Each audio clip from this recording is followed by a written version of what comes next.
हल्दी वाले दिन मैं पीले कपड़े पहने अपनी सहेलियों के बीच में बैठी हुई थी कि अचानक मेरा दिल मतलाने लगा। मेरी बदलती हालत को देखकर मेरी सास, जो कि अभी अभी हमारे घर हल्दी की एक रस्म करने आई थी, फौरन उठकर मेरे पास आई और मुझसे बोली, क्या बात है, सब ठीक तो है?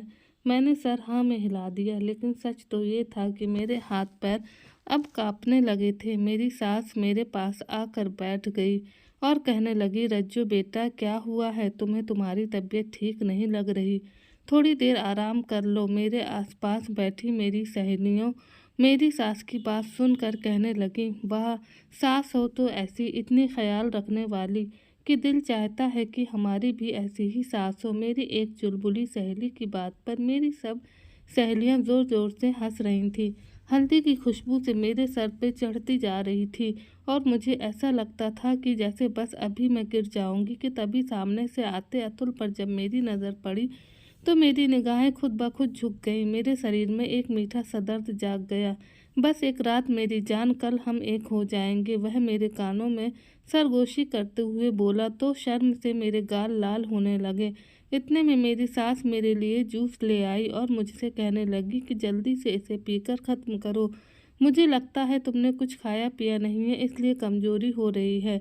मुझे ऐसा लगा कि मेरा दिल बंद हो जाएगा। मुझे जूस की खुशबू से भी उल्टी आने का मन कर रहा था। जूस का गिलास अभी मुंह को लगाया हुआ ही था कि मेरी तबीयत एकदम से बिगड़ गई। ऐसा लगा कि अभी उल्टी आ जाएगी। मैं जल्दी से उठकर अपने कमरे में भागी थी और सीधे बाथरूम में घुस गई थी। मेरे पीछे पीछे मेरी माँ और मेरी सास भी आ गई थी। बाथरूम में जाते ही मुझे उल्टियाँ शुरू हो गई थी। उल्टियाँ कर करके मैं बदहाल हो चुकी थी। थोड़ी देर के बाद मैं बाहर आई। मेरी माँ और मेरी सास बहुत परेशान थी। मेरी माँ ने कहा, थोड़ी देर आराम कर लो। मेरे सास भी मेरे पास ही बैठ गई। मेरे ससुराल ज़्यादा दूर नहीं थी, सामने वाला घर ही मेरी ससुराल था। बचपन से ही मेरा आना जाना लगा रहता था।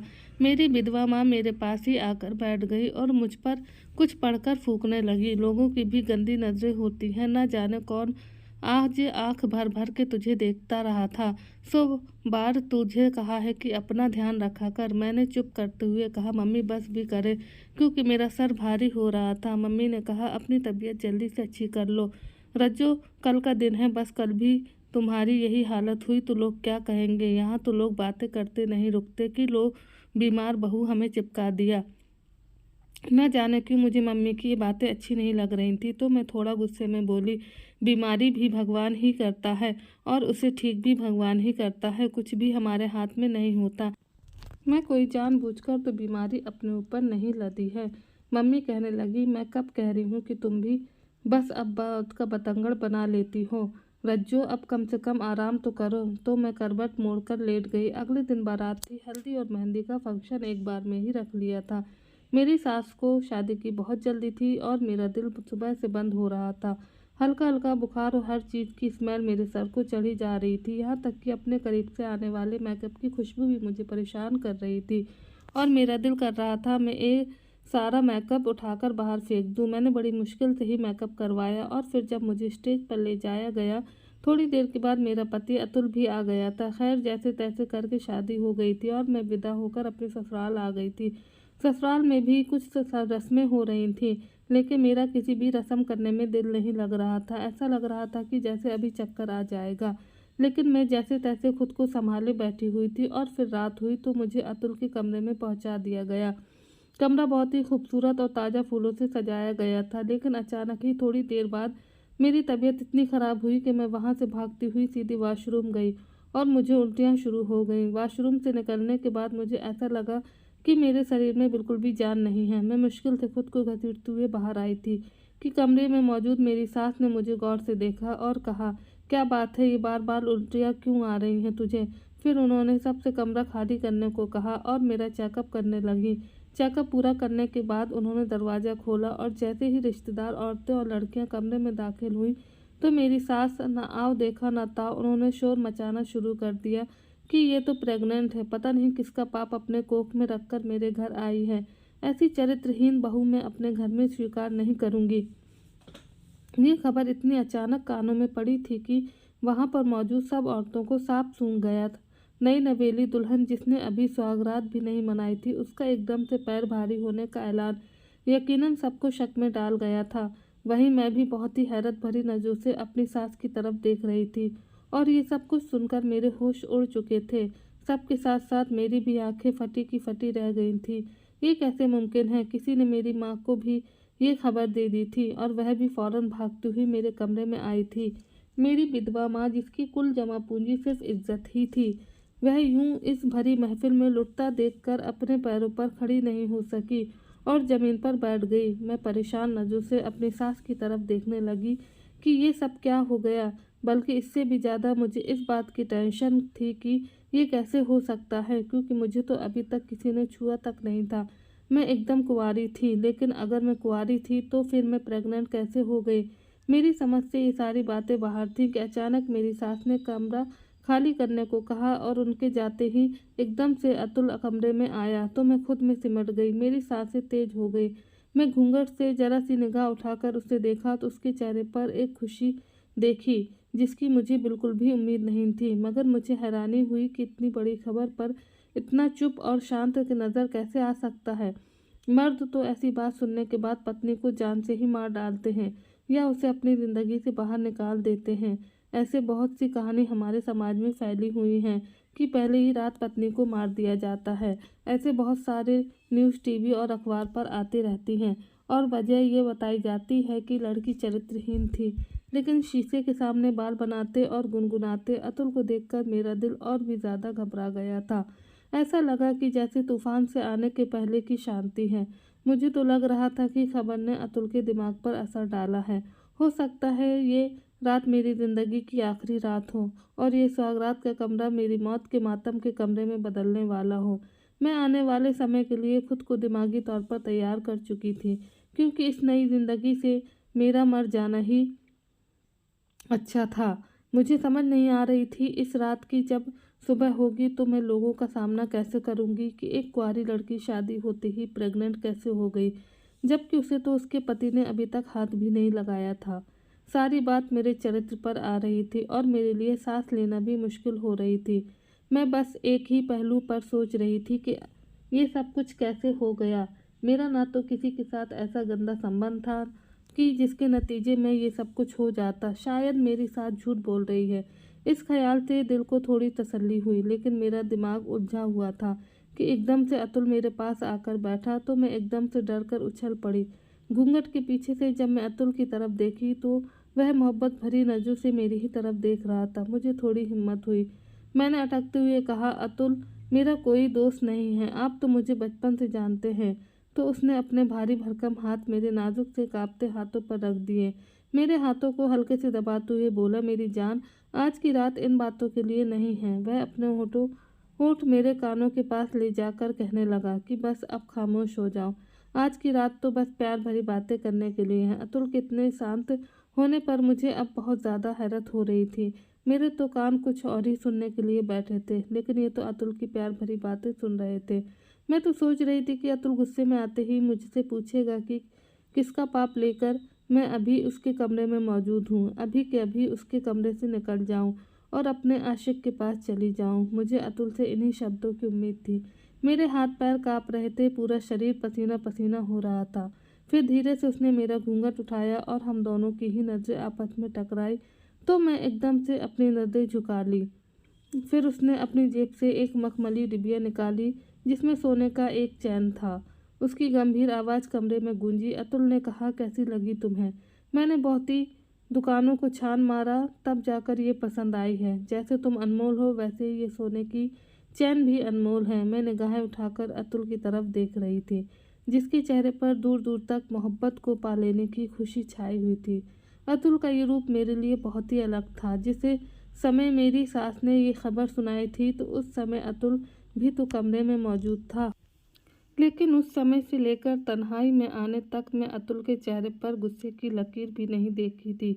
इस खबर को सुनने के बाद भी अतुल बिल्कुल नॉर्मल बिहेव कर रहा था। मुंह दिखाई में अतुल ने मुझे सोने का चैन देने के साथ साथ 2 लाख भी मेरी गोद में रख दिए तो मैं हैरान रह गई। अतुल ने कहा, इन पर सिर्फ तुम्हारा हक है। मैं परेशान सी नज़रों से कभी पैसों को और कभी अतुल की शक्ल की तरफ देखने लगी। समझ ही नहीं आ रहा था कि इस मौके पर क्या कहूँ। बस डर था तो एक ही बात का कि ना जाने अतुल का जो रवैया देख रही हूँ वह किसी भी समय बदल सकता है। लेकिन मेरी हैरानगी उस समय बहुत बढ़ गई जब अतुल ने मुझसे कहा कि तुम अपना ये ड्रेस चेंज कर लो और रिलैक्स हो जाओ। इतने भारी जोड़ों में परेशान रहोगी, वैसे भी तुम्हारी तबीयत कुछ ठीक नहीं है। अतुल की बात सुनकर मैं हक्का बक्का से उसकी तरफ देखने लगी, लेकिन मैं बोली कुछ नहीं, क्योंकि अभी तक जो सब कुछ मेरे साथ हो रहा था मुझे कुछ भी समझ नहीं आ रहा था। तो मैं अतुल की मिजाज को क्या समझ पाती। मैं खामोशी से उठी और अपनी शादी का लहंगा जो मैंने बड़े अरमानों से अपने लिए खरीदा था उसे उतार दिया। लहंगा उतारकर मैंने एक सादा सा कॉटन सा सूट पहन लिया था। मेकअप साफ किया और आईने में गौर से अपनी शक्ल को देखने लगी। कल तक मेरी ज़िंदगी में जो बाहर खूबसूरत नई ज़िंदगी की खुशियाँ शामिल थीं वह एकदम से बदल चुके थे। लेकिन हैरत ये है कि सब कुछ वैसा ही था, सिवाय इसकी कि मैं कुंवारी होते हुए भी प्रेग्नेंट हो चुकी थी। मैंने अपने पेट पर हाथ रखा और फिर आईने की तरफ देखने लगी। ये कैसे हो गया? परेशानी से मेरे चेहरे के हाव भाव बदलने लगे। मैं जब वॉशरूम से बाहर आई तो अपने लहंगे को मैंने अलमारी में लटकाया और अचानक मेरी नज़र बेड पर पड़ी थी, जहाँ बेड के आसपास ताज़ा मोतियों के फूलों की खुशबू अभी फैली हुई थी। बेड पर बिखरे गुलाब की पत्तियां वैसे ही पड़ी थीं और बेड की दूसरी तरफ अतुल पीठ किए लेटा हुआ था। इस रात के हवाले से मैंने जो जो सपने देख रखे थे वह सारे के सारे कांच की चूड़ियों की तरह टूटकर बिखर रहे थे। ये सोचकर मेरी आंखों में आंसू भर आ गए। मैं जिंदगी के किस मोड़ पर आकर खड़ी हो गई हूँ, जहाँ मेरा अपने आप ही गंदा हो गया है। न जाने मम्मी का क्या हाल होगा। इतनी बड़ी खबर सुनने के बाद वह मेरे बारे में क्या सोचेंगी। उन्हें तो अपनी परवरिश पर बहुत ही गर्व था और अब उनका ये गर्व बहुत बुरी तरह किसी के पैरों तले मसला जा चुका था। हे भगवान, मेरे साथ ये क्या हो गया है? कुछ समझ नहीं आ रही थी, कोई सिरा नहीं मिल रहा था। खामोशी से मेरे दिल ही दिल में आंसू गिरते जा रहे थे। अतुल शायद अब सो चुका था तो मैं भी उसके बराबर में सिमट कर लेट गई, लेकिन नींद किस जालिम को आनी थी। मेरा सर दर्द की वजह से फटा जा रहा था।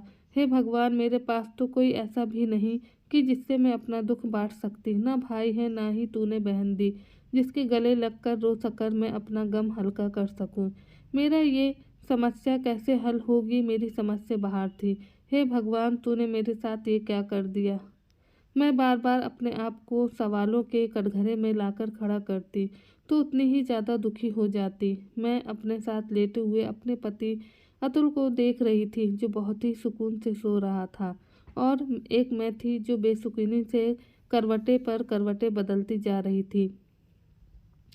मुझे लगता था कि आज की रात बहुत ही लंबी रात हो गई है, जो ख़त्म होने का नाम ही नहीं ले रही थी। सुबह कहीं 5 बजे जाकर मेरी आंख लगी तो थोड़ी देर बाद ही दरवाजे पर दस्तक की आवाज़ आने लगी और मेरी आंख खुल गई। मैं गर्दन मोड़कर दूसरी तरफ देखा तो अतुल ने जरा सी गर्दन उठाकर दरवाजे की तरफ देखा और फिर उठकर बैठ गया। जैसे ही उसकी नज़र मुझ पर पड़ी तो वह मुस्कुराने लगा।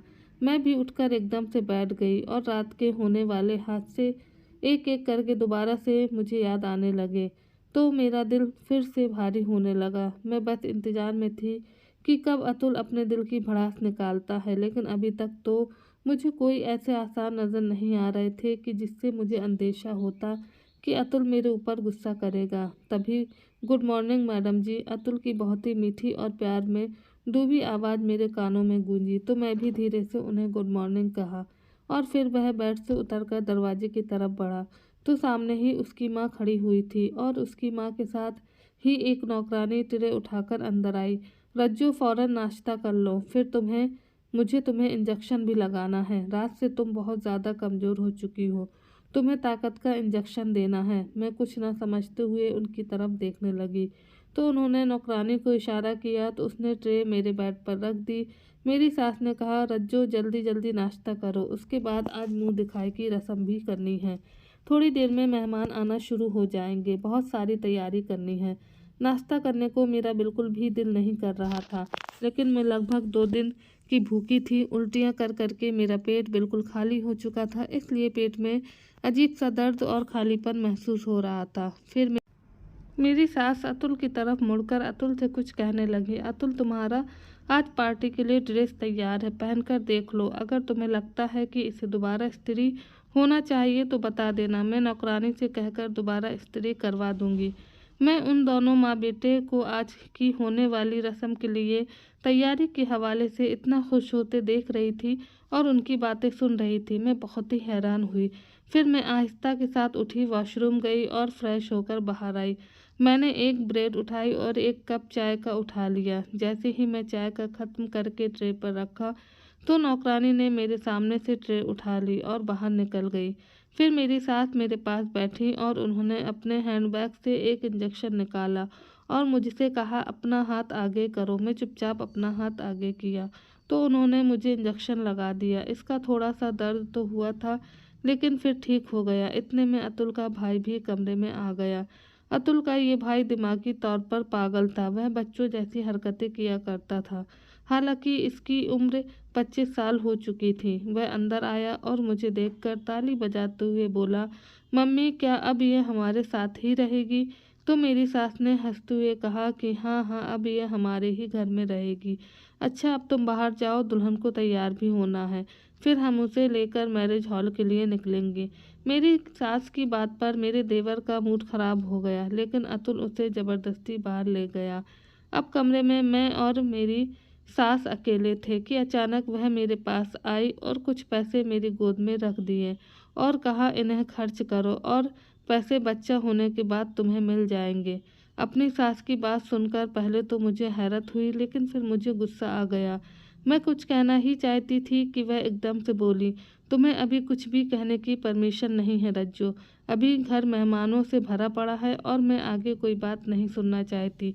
मैंने कहा, लेकिन मुझे आपसे एक सवाल ज़रूर करना है और भगवान के लिए मुझे उसका जवाब देकर जाएं। मुझे समझ नहीं आ रहा कि आपने मुझे ये पैसे क्यों दिए हैं और इस बच्चे से मेरा क्या संबंध है।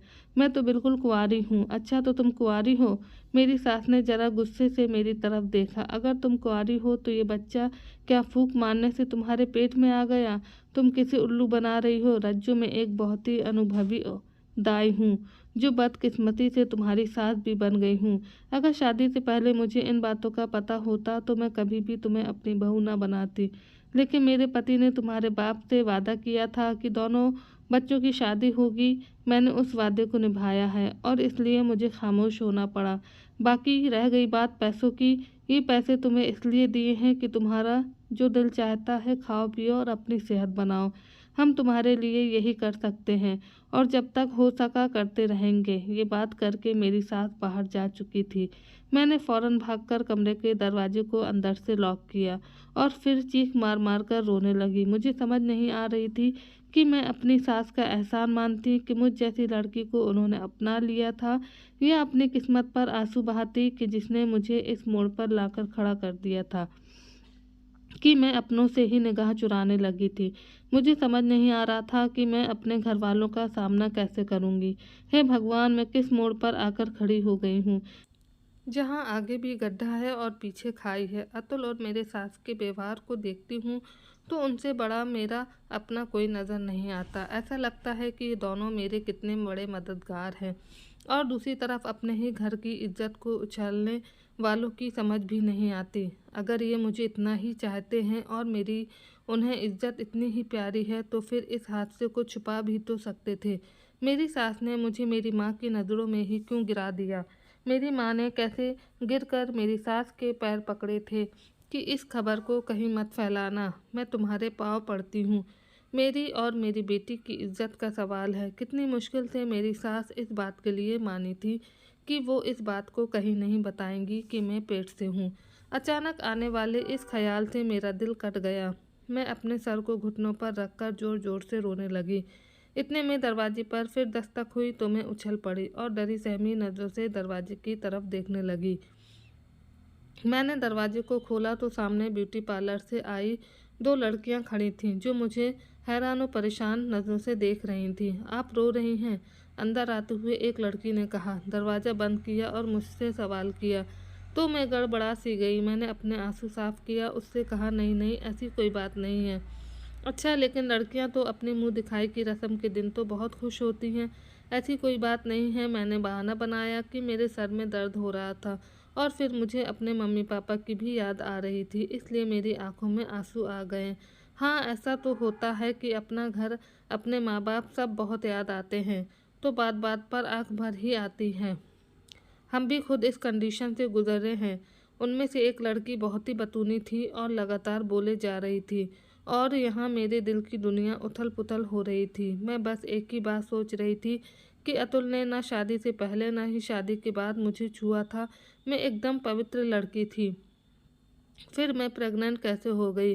ब्यूटिशियन मुझे तैयार करके जा चुकी थी। थोड़ी देर के बाद मेरी सास और अतुल मुझे मैरिज हॉल ले गए, जहाँ पर मुँह दिखाई का फंक्शन होना था। मुँह दिखाई का फंक्शन बहुत ही बड़ा रखा गया था। ना जाने कितने मेहमानों को बुलाया गया था। मुझे स्टेज पर ले जाकर बैठा दिया गया। अतुल और मेरी सास साय की तरह मेरे आसपास ही मौजूद रहे।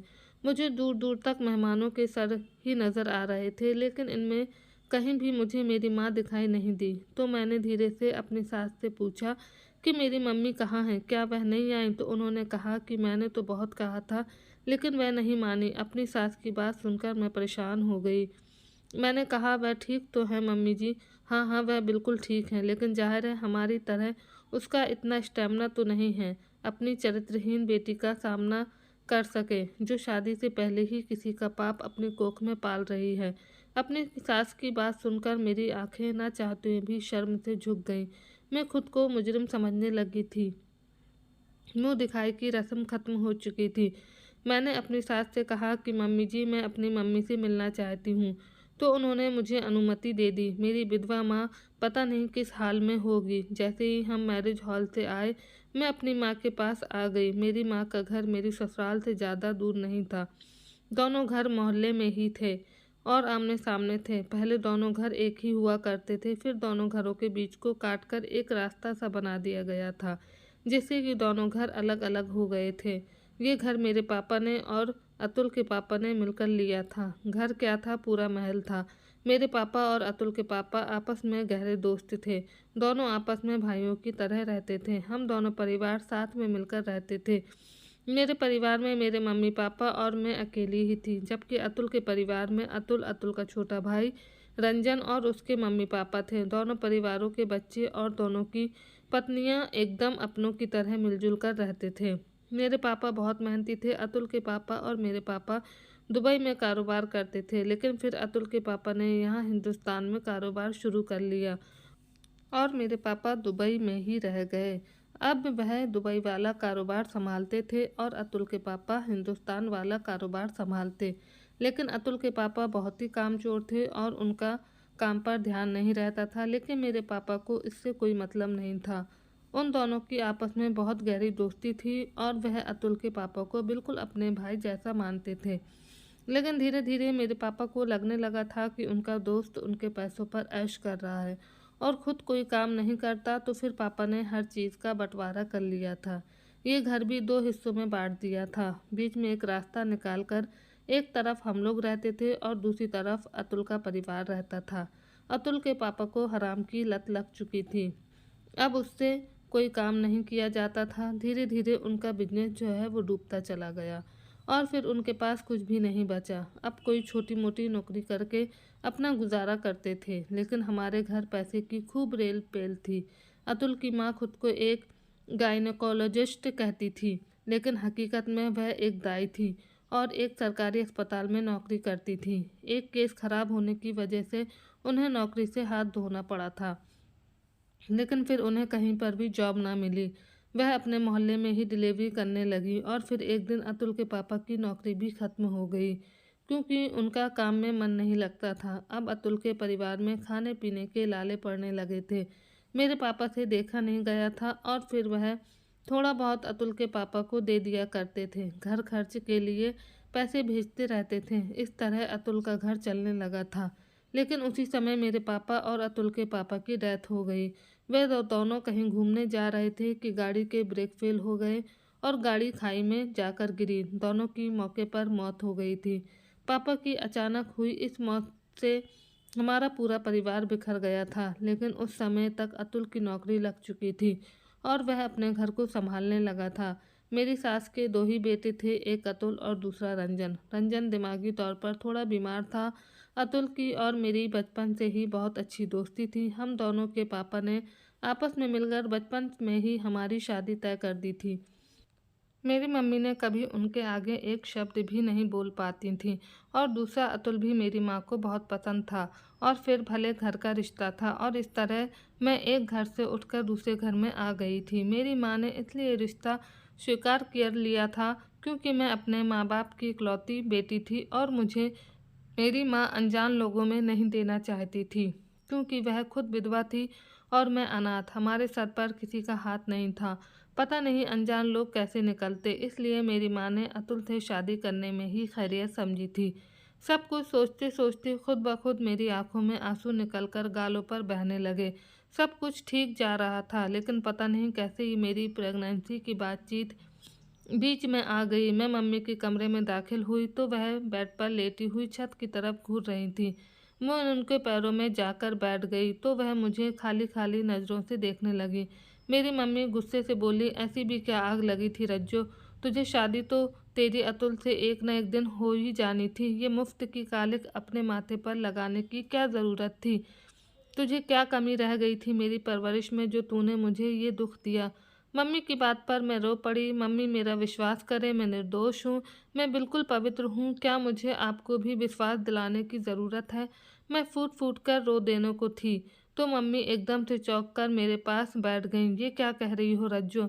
मैं ठीक कह रही हूँ मम्मी, मुझे कुछ नहीं पता कि जो कुछ भी मेरी सास कह रही हैं वह सही है या गलत। मुझे आपकी कसम, मैं बिल्कुल पवित्र हूँ और मैं नहीं जानती कि इस मेरे पाप का असल कारण कौन है। तो मम्मी हैरत और परेशानी से मिली जुली हालत में मेरी तरफ देखने लगी। ये पाप किसका है? हे भगवान, ये क्या मुसीबत हमारे सर पर टूट पड़ी है? मम्मी सर पकड़कर बैठ गईं और मैं भी बेआवाज़ रोती चली गई। कुछ देर मम्मी के पास बैठने के बाद मैं अपने घर वापस आ गई थी। मेरे लिए बात बहुत ही हैरान कर देने वाली थी कि अतुल बिल्कुल भी मेरे करीब नहीं आता था, ना ही उसने अपने पति होने का हक मुझसे वसूला था। मैं जितना उनके करीब जाने की कोशिश करती, वह मुझसे कहते कि जब तक तुम ये बच्चा पैदा नहीं कर लेती हो तब तक मैं तुम्हें हाथ भी नहीं लगाऊंगा। और ये बात करते करते अतुल के शब्दों में ना तो मुझे कोई ताना नजर आता, ना ही तंग और ना ही किसी तरह का कोई गुस्सा। वह ये बात इतनी आराम से करता कि मैं हैरान हो जाती। ऐसा लगता कि जैसे ये उसी का बच्चा हो। अब तो मुझे अतुल पर ही शक होने लगा था, लेकिन मैं खामोशी से आने वाले समय का इंतज़ार करती चली जा रही थी। पहले पहले तो मुझे लगा कि मेरी सास मुझ पर गलत इल्ज़ाम लगा रही हैं, लेकिन जैसे जैसे मेरे पीरियड मिस हो रहे थे और मेरा पेट बढ़ता जा रहा था, मेरे होश भी उड़ते जा रहे थे। अब मुझे भी विश्वास हो चुका था कि मैं प्रेग्नेंट हूँ, लेकिन मेरे पेट में किसका बच्चा था मुझे नहीं पता था। कभी कभी अतुल पर शक होता कि कहीं अतुल ने ही तो मेरे साथ गलत नहीं किया है। अतुल के अलावा मैं किसी लड़के के साथ नहीं उठी बैठी थी, लेकिन अतुल अगर मेरे साथ कुछ गलत करता तो फिर शादी के बाद उसने मुझे अभी तक हाथ क्यों नहीं लगाया था? वह मुझसे दूर दूर क्यों रहता था? और दूसरा शक मेरे देवर रंजन पर जाता था, लेकिन वह तो दिमागी मरीज था। वह मेरे साथ ये सब कुछ कैसे कर सकता था? लेकिन मैं भी सब सच जानने की ठान ली थी। आखिर मेरे पेट में किसका बच्चा था? मेरी ज़िंदगी में अतुल और रंजन के अलावा कोई दूसरा मर्द नहीं था। मैंने तय कर लिया कि जैसे ही बच्चे का जन्म होगा मैं बच्चे का डीएनए टेस्ट करवाऊंगी। जब मैं 8 महीने की प्रेग्नेंट हो गई तो चुपके से मैंने अपना चेकअप करवाया ही था कि अचानक ही मेरे दर्द शुरू हो गए। मम्मी मेरे साथ ही थी और आधे घंटे के अंदर अंदर मैंने एक प्यारी सी बच्ची को जन्म दिया। लेकिन ये खबर ना तो मुझे कोई खुशी दे पाई और ना ही मेरी माँ को। मैंने डॉक्टर से कहा कि मैं अपनी बच्ची का डीएनए करवाना चाहती हूँ। तो डॉक्टर ने बड़ी हैरत से मेरी तरफ देखा, लेकिन मेरे चेहरे पर फैली कठिनता को देखकर उसने आगे कोई सवाल नहीं किया और बच्ची का डीएनए ले गया। मैं बच्ची को लेकर खामोशी से घर आ गई। मेरी सास और अतुल बच्ची को देखकर बहुत खुश हुए और मुझे भी अपने साथ लगा लिया, लेकिन मैं सपाट नज़रों से अपनी सास और अपने पति अतुल को देखती रही। और जैसे ही डीएनए की रिपोर्ट मेरे सामने आई तो मुझे पता चला कि मेरे बच्चे का असली बाप तो रंजन है। तो मेरे पैरों तले ज़मीन निकल गई। मैंने वह डीएनए की रिपोर्ट लाकर अपनी सास और अपने पति के मुंह पर मारी और उनसे कहा कि ये सब क्या है। मेरी सास का रंग एकदम से बदल गया था और दूसरी रिपोर्ट मुझे अतुल के कमरे से मिली थी। अतुल की थी, जो मुझे अतुल की अलमारी से मिली थी। अतुल इस अलमारी को हर समय लॉक करके रखता था। एक दिन लॉक करना भूल गया तो ऐसे ही उत्सुकता के मारे मैंने वह अलमारी खोलकर देखी कि आखिर ऐसी क्या चीज़ है इस अलमारी में कि अतुल हर समय लॉक करता है। तो ये रिपोर्ट मुझे वहीं पर नज़र आई जिसके अनुसार अतुल नामर्द था, बच्चा पैदा करने के काबिल नहीं था। अब मुझे इन माँ बेटे की सारी साजिश समझ आ गई थी। वह अतुल की कमी पर पर्दा डालना चाहते थे क्योंकि मेरी सास और अतुल को ये लगता था कि नाजायज़ बच्चा पैदा हो जाने के बाद कभी भी आंख उठाने के काबिल नहीं रहूँगी, ना ही बच्चे के बाप के बारे में कोई सवाल करूँगी। और रह गई अतुल के अंदर की ये कमी तो इसे इसलिए बर्दाश्त कर लूँगी कि मैं एक चरित्रहीन लड़की हूँ, शादी से पहले ही प्रेग्नेंट हो चुकी हूँ और अपनी इस कमी के चलते मैं अतुल को इतनी बड़ी कमी के साथ स्वीकार कर लूँगी। लेकिन सब कुछ उल्टा ही हो गया और मुझे सब कुछ पता चल गया। मेरी सास ने पूरे घर पर कब्जा करने के लिए अपने दोनों बेटों का इस्तेमाल किया था। ना जाने रंजन कितनी बार मेरी इज्जत के साथ खेल चुका था क्योंकि मेरी सास जो थी वो अक्सर जब भी कोई अच्छी चीज़ पकाती तो मुझे अपने घर बुला लेती थी और रात भी अपने पास ही रोक लेती थी। उसकी अगली सुबह मेरा पूरा दिन सर घूमता रहता और शरीर दर्द करता, लेकिन समझ में नहीं आती थी कि मेरी तबीयत इतनी गिरी गिरी सी क्यों है। और ये बात मुझे अब समझ आई थी कि मुझे बेहोशी की दवा खिलाने के बाद वह मेरे शरीर को अपने बेटे रंजन के हवाले कर देती हैं, जो दिमागी तौर पर पागल था लेकिन जिस्मानी तौर पर पूरा मर्द था। और वह पूरी रात मेरे शरीर के साथ खेलता रहता था, जिसके नतीजे में मैं प्रेग्नेंट हो गई और मेरी सास इसी मौके के इंतज़ार में थी।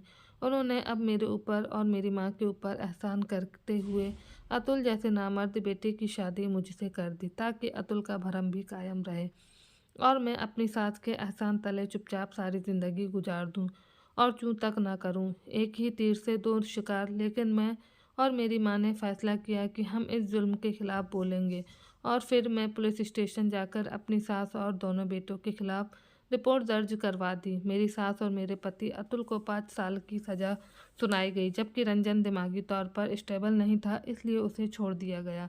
लेकिन अब मेरे लिए ये और ज़्यादा परेशानी की बात थी क्योंकि अब रंजन की देखभाल करने वाला कोई नहीं था और अब रंजन की जिम्मेदारी मेरे ही ऊपर आ गई थी। इस मामले में मैं रंजन को गलत नहीं ठहरा सकती थी क्योंकि वह तो मासूम था। उसे जैसा कहा गया वैसा ही किया। रंजन को सही और गलत की कोई पहचान नहीं थी। मैं रंजन की देखभाल करने लगी। रंजन की देखभाल करते करते मैंने महसूस किया रंजन दिल का बहुत ही अच्छा लड़का था, बिल्कुल बच्चों की तरह पाक साफ। उसके दिल में कोई पाप नहीं था। वह मेरे साथ बहुत खुश रहता था। मैं रंजन को डॉक्टर के पास लेकर के गई और रंजन का चेकअप कराया।